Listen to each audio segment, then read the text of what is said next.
choose to do the body shot challenge. Let's get it.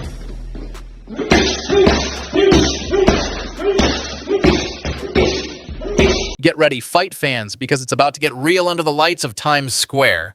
Ryan Garcia versus Rolando Romero isn't just a boxing match. It's a battle between confidence and chaos, talent and tenacity, hype and heart. Not so hungry this time.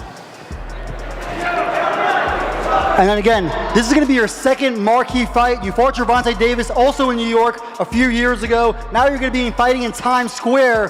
What are you envisioning? A knockout. A vicious knockout. See, I knock him out. Long over. Romero has one goal: knock Ryan out and do it with a statement. No fake smiles, no respect, just raw power and bad intentions. You're going to be fighting at a career high 147 pounds. We know how big you are. How much better are you feeling right now? Much better. You know, this is the weight class I belong in. This is the one I feel the most comfortable. So, tell me, man, how was this training camp? Oh my God! You know what, man? Night and day. It's a blessing, brother. It's a blessing. I really enjoy this time because everything's normal, back to normal. So that's a good thing. It's a blessing. You're talking about the behavior of Ryan. He's completely took a line change in this fight, right? A 360.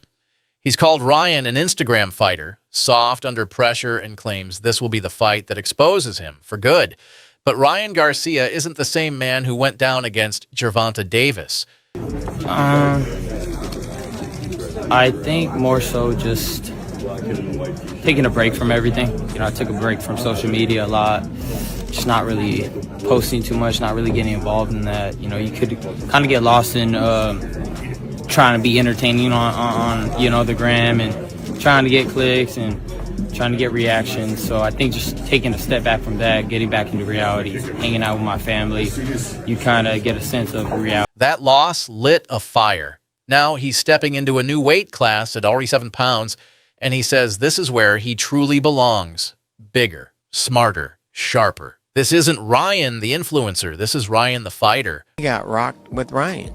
So if anybody hits him, there might be the same results. In terms of the rematch, you know, the whole world is waiting for this Haney fight, but he does have a fight with Jose Ramirez. You guys confident that he does win that fight against Ramirez? Well, I mean, if he outboxes Ramirez, you know, there's a possibility that he'll survive, you know, but his chin has been tested. And Romero brings danger, awkward angles, explosive shots, and the willingness to take punishment if it means landing a bomb. Rolly, he can hit, bro. Like, he can hit. He's the only person I felt like when he swung, it felt like bricks was in hood.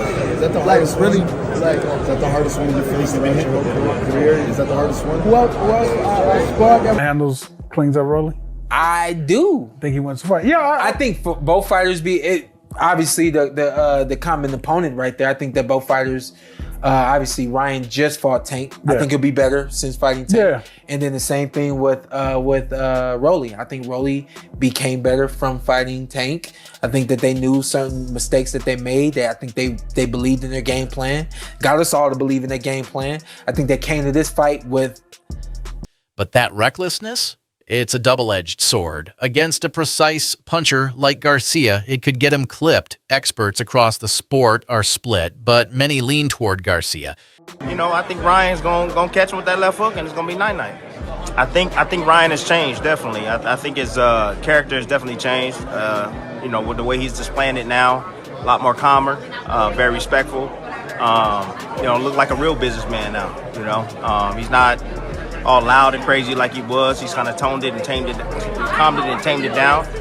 down a bit. So I respect that with Ryan, man, and I think he's gonna. Timothy Bradley sees a knockout. Shakur Stevenson says Romero isn't on Ryan's level, and even Tank Davis, who beat both, admits Raleigh gets hit a lot. They're probably going to announce a lot of fights to be finalized. That's my opinion on that. However, I think that it's a great matchup. I think it's a good storyline for Rolly as well. And I think they're going to fight at 47. Yeah. Rolly's a big dude. Obviously, he has that power. Ryan has that right hook. Yep. So, who do you got? I got Ryan. I got Ryan Garcia. Why? Yeah, I just think that from that fight and since then, Garcia's team is confident. His father's calling for an early finish. But Raleigh's not worried. He's not thinking about Haney, rematches, or rankings. He just wants to break Garcia in front of the world. Yeah, interesting. Which is like the one you're maybe has the most juice behind it? Which one do you think, is kind of the one that stands out? I think probably the best fight of the night is Teofimo against Barboza. I think that could be a banana skin. I'm interested to see Devin return because I think that night took a lot out of him physically, and I think there'll be a few demons for him coming back into the ring. I don't think Ramirez at this stage is necessarily the guy to... One clean shot from either man could end this. That's what makes this fight dangerous and must watch. So here's the million-dollar question. Will Ryan Garcia prove he's more than hype and handle business at 147? Or will Rolly Romero walk in with chaos and walk out with the upset? Let us know who you're backing in the comments, and make sure to subscribe so you don't miss the post-fight breakdown reactions and all the drama to follow.